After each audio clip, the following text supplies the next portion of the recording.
Hey everybody, welcome to the paint booth. What you're looking at here is Tom's CJ3A body tub. I just got it back in here from sandblasting. You can probably hear the heater running. I'm trying to drive out any moisture that might be in it. Sandblasted up beautifully. And I have his driver's side seat frame, the windshield frame. I've got some backing plates for Scott. I've got to fix Tom's grill. This is the original grill. It's a little banged up, but I'll get that fixed up. Let me see what else I got here. The hood, tailgate, fenders. Now, the fenders, let me get this. Okay, hang in there. Hang in there, everybody. All right.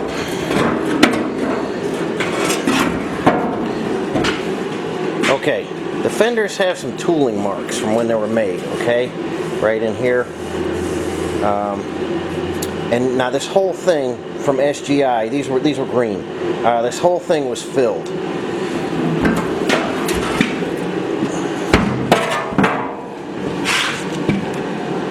This whole area was filled, and this whole side was filled on both fenders. You could still see some of the filler in a couple of the spot welds. This whole area was filled.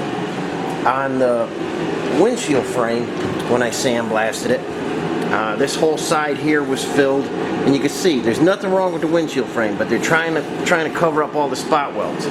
This whole area up here was filled. This whole area down here was filled. SGI, if you're watching this, I think you'd be better off not putting any filler in your parts. Let the painter on this end deal with any imperfections if there's any. This is the passenger side fender right here.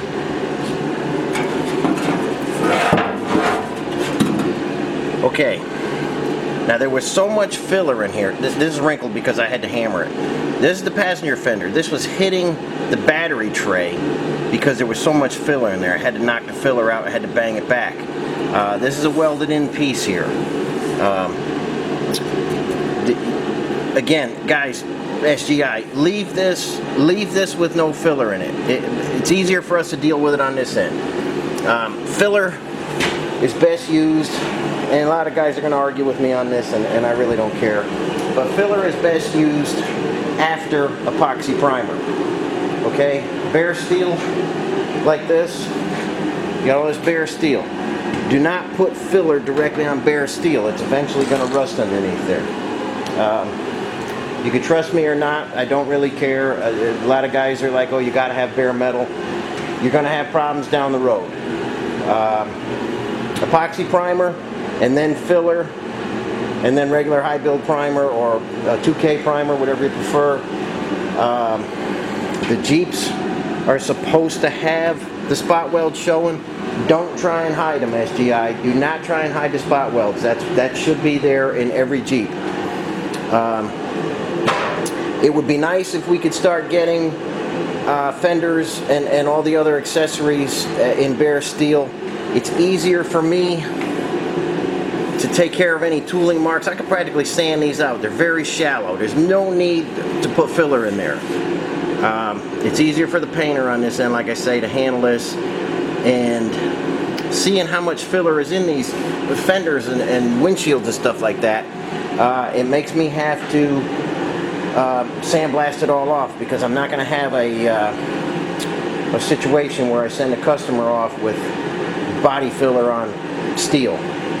It's a problem. It'll come back and bite me later on. I have to take everything down to bare steel. I would appreciate if you could send every item that you make in bare steel, because it'll save me a lot of time. I mean, there's a ton of work here, sandblasting everything. It would be much, much better without any filler or any primer on all your products. I hope you're hearing what I'm saying. It'll save you guys time on your end. You won't need to put any filler. You'll save money actually. You won't be using primer or anything. You won't be using filler. You won't take the man hours to do that. So I've got to get the booth in order.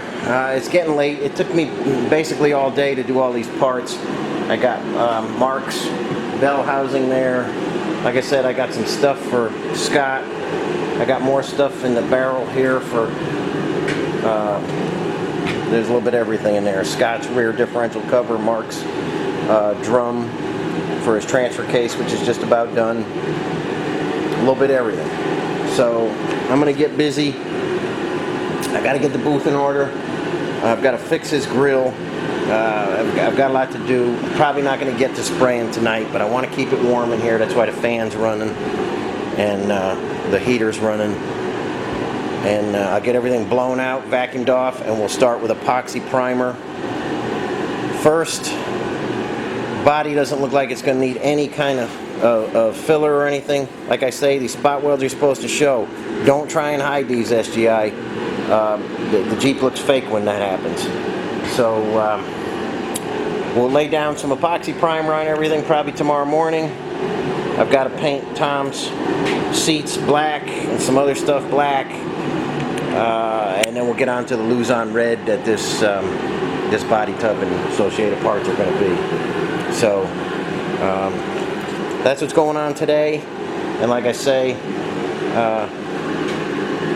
SGI, you put out a very good product, so don't try and hide anything with filler. It's just more work on my end. So I just want to show everybody what's going on, and just a shorty again today. Catch up with you tomorrow when we start spraying. And as always, thanks for watching. Catch you on the next one.